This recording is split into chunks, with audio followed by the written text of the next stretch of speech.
Bonjour à tous, dans cette vidéo, on va parler de suicide leash. Non pas parce que c'est le sujet le plus intéressant du kite qui va révolutionner votre pratique, mais parce que c'est un outil qui est souvent mal compris, boudé par les pratiquants. Et puis, il y a ce nom, suicide leash, qui donne quand même franchement pas envie. Donc aujourd'hui, on va voir un petit peu les tenants, les aboutissants, le suicide leash, est-ce que c'est utile, dans quelle situation. Et puis pour ceux qui ne savent pas du tout de quoi on parle, on va commencer par ce que c'est. Qu'est-ce que c'est le suicide leash? Donc là, vous voyez que je suis accroché sur mon kite avec un système d'attache classique comme vous connaissez, c'est-à-dire que j'ai mon anneau de sécu ici, je suis accroché au chicken loop à mon harnais et j'attache mon leash. Le suicide leash, ça va tout simplement être de passer cet anneau de sécurité à l'intérieur du chicken loop et là, je suis en suicide leash. Les plus anciens, ceux qui font du kite depuis longtemps, me diront que ce n'est pas tout à fait un suicide leash, que ça c'est plutôt du semi-suicide. Et ce qu'on appelait le suicide leash, en fait, c'était le fait de s'accrocher comme ça. Bon, le kite a bien évolué. Aujourd'hui, il n'y a quasiment plus personne, voire plus personne qui s'accroche comme ça directement au chicken loop. Ne le faites pas, c'est stupide, ça ne sert à rien. En revanche, ce que moi j'appelle le suicide leash aujourd'hui, ça va être ce système d'attache au chicken loop.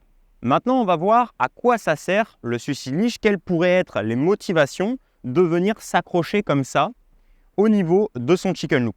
Eh bien, principalement, c'était pour les personnes qui faisaient du déhooké. C'est-à-dire que quand on faisait du déhooké, qu'on pilotait son kite comme ça, on avait envie que lorsqu'on lâche la barre, on n'ait pas un kite qui se mette en position drapeau, comme si on avait largué le kite. Puisque bien sûr, si je n'étais pas accroché en suicide leash et que j'avais un mode d'attache classique, et que là, je me déhook, si jamais je lâche la barre, vous voyez que je serais retenu uniquement par ma ligne de sécu. Et donc, ça largue mon kite, ça le met dans une position de drapeau, et ce n'est pas forcément très intéressant. Donc à la base, voilà pourquoi on utilisait le suicide leash. Maintenant, ce qui est intéressant de noter quand même, c'est que lorsqu'on est en suicide leash, accroché comme ça, le système de largage reste parfaitement fonctionnel. C'est-à-dire que si vous décidez vous-même d'activer votre système de sécu, le kite va quand même se larguer, puisqu'on a ouvert le chicken loop et que l'anneau passait à l'intérieur du chicken loop.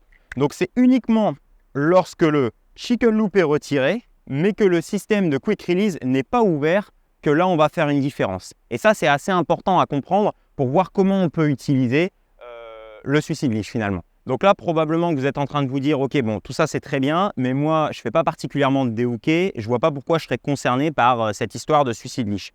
Et je vais vous montrer pourquoi ça peut être potentiellement intéressant pour tous les kitesurfers, même ceux qui ne font pas de déhooké. Je suis sûr que ça vous est probablement arrivé au moins une fois, soit d'oublier d'accrocher ce tchouch là, le petit doigt en plastique, et de trop tirer sur la barre et de vous retrouver déhooké par erreur, soit de tirer un peu trop sur la barre et de se retrouver avec l'anneau qui tourne là comme ça et qui sort malencontreusement alors qu'on n'a rien demandé. Et c'est là que le suicide leash peut se retrouver intéressant, puisque si vous êtes comme ça et que le vent est fort, vous allez avoir tendance à lâcher et là vous allez vous retrouver avec un kite qui n'est pas largué mais qui est toujours accroché à vous. Donc c'est en ça que le suicide leash peut être intéressant. Imaginez-vous la scène, peut-être que ça vous est déjà arrivé. Je suis en mer, je suis en train de faire un downwind où je fais une navigation un petit peu loin du bord. Je tire un petit peu trop sur ma barre et j'ai mon tchouch ici qui saute. J'ouvre mes mains, je préfère largement me retrouver dans cette situation avec le kite qui n'est pas largué, plutôt que de me retrouver au large avec un kite sur le système de sécurité, du vent fort, et une situation potentiellement à risque. Donc en ce sens, je trouve que le suicide leash, ça peut être un outil qui est vraiment intéressant. Donc maintenant, est-ce que c'est complètement dénué de danger? Puisque a priori, si c'était si génial que ça et que si c'était juste un apport de sécurité en pleine mer, ça porterait peut-être pas ce nom-là. Donc pourquoi le suicide leash, à mon goût, peut représenter un danger?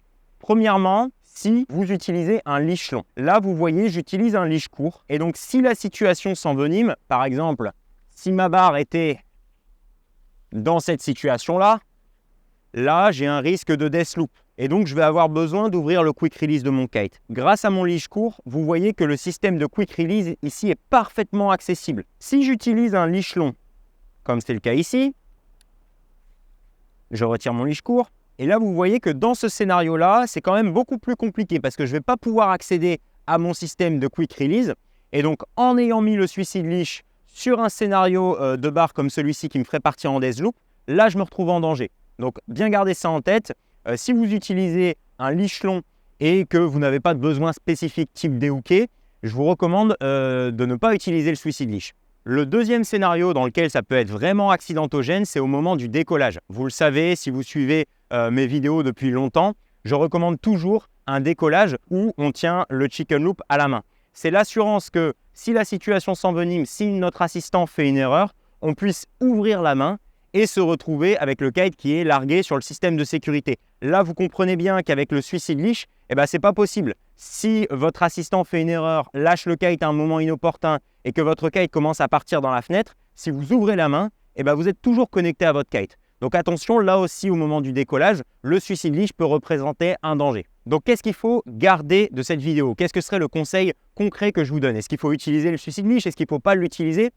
Premièrement, ce que je voulais faire avec cette vidéo, c'est de faire une réflexion sur le fonctionnement de son kite. Il ne faut pas forcément s'arrêter au nom du suicide leash qui peut faire peur et se dire qu'on ne va jamais devoir l'utiliser. Il faut se demander quels sont les tenants et les aboutissants, qu'est-ce qui va vraiment se passer, qu'est-ce que ça vous empêche de faire. Bref, dans le kite comme dans beaucoup d'autres domaines, essayez de réfléchir par soi-même à quel impact ça va avoir sur notre matériel et sur notre pratique. Maintenant, concrètement, si vous savez que vous allez faire une session assez loin au large ou que vous allez réaliser un downwind sur une très grande distance, je vous recommande qu'au large, vous soyez accroché en suicide leash. Parce que comme ça, vous pouvez toujours utiliser votre quick release et avoir un système de largage qui est fonctionnel.